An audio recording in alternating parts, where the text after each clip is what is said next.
So did I ever have a decent Sunday fun day yesterday? It was one of those things that I couldn't make the video on unless it was one of those where I were running, say like running a podcast while the wife and I were watching the movies like what we do. It's one of our favorite pastimes is we watch movies that we may have seen several times. She finally finished, it was on Netflix, I don't know the name of it, something Cook. It was all in Spanish and went on and on and on. So every day when I got home from work, it was just Spanish with English subtitles. And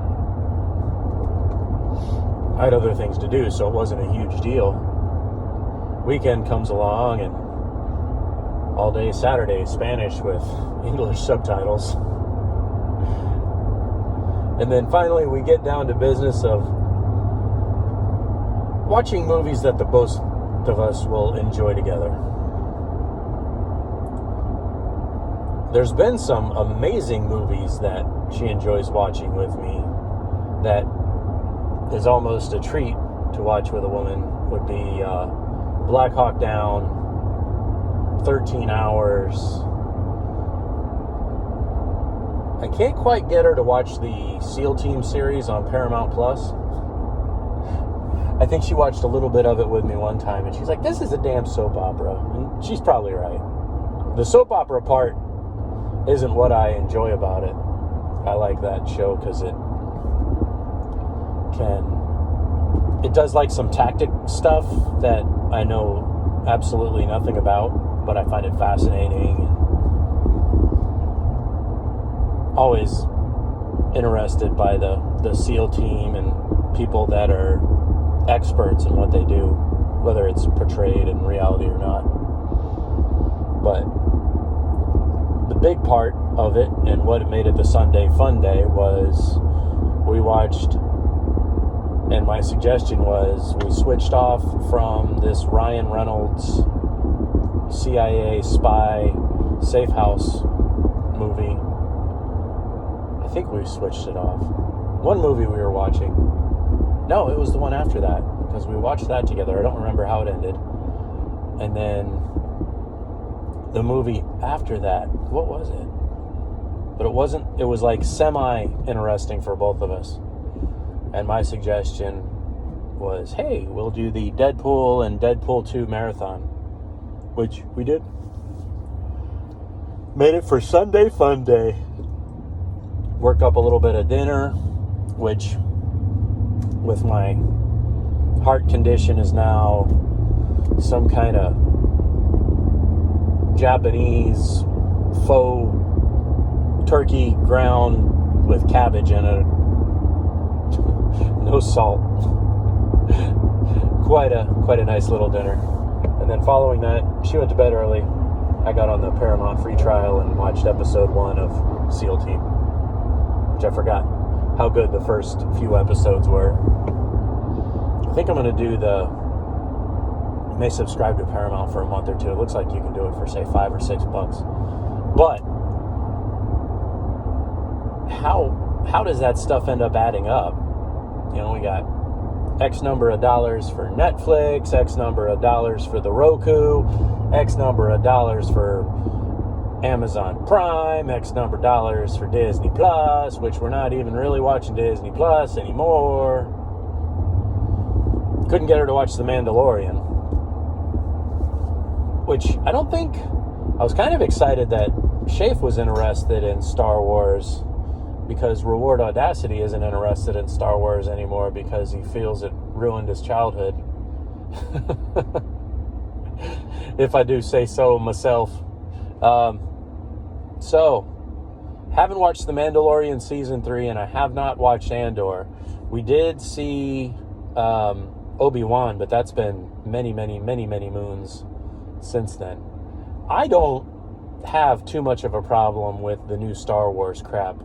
What I do is I sort of imagine it as if a kid is playing with his dolls and just making up weird scenarios, and that helps get me through it. Otherwise, if you sit here watching and be like, oh yeah, we got to have two women kissing, like check off the woke boxes, it'll drive you up a wall. Going back to what Shafe said, I think it was Shafe, it isn't what, it's like everything is designed to be what they think would piss a white person off. Has to show up. Is all there is to it. Which is wild. So very wild. All right. But if I go too much further, then we won't be talking about Sunday Fun Day anymore. So maybe pretend I didn't say that last little bit. So I do want to talk a little Star Wars, especially if, Reward Audacity, you go ahead and click off because we're going to talk Star Wars. Hopefully somebody will talk Star Wars. I'll go back to when it all went wrong. We'll start from there because Rogue One was good. What an amazing ending. What an amazing movie. There were some criticisms that people leveled at it because it seemed to be really integrated, but really the military is fairly integrated anyway, so it makes more sense that they'd be fairly integrated.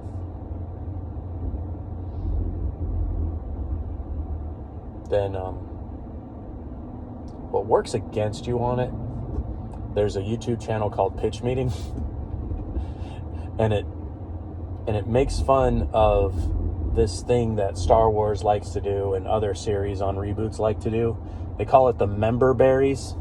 So they'll put something, or they'll put some kind of throwback into the series, like Remember, to get to dopamine to go out, and they're referred to as member berries. So imagine you're like holding a handful of berries and you hold them out to someone and you go, remember that, and they're called member berries. So member berries are a serious problem in Star Wars because the movie I had a great deal of issue with was Solo, A Star Wars Story.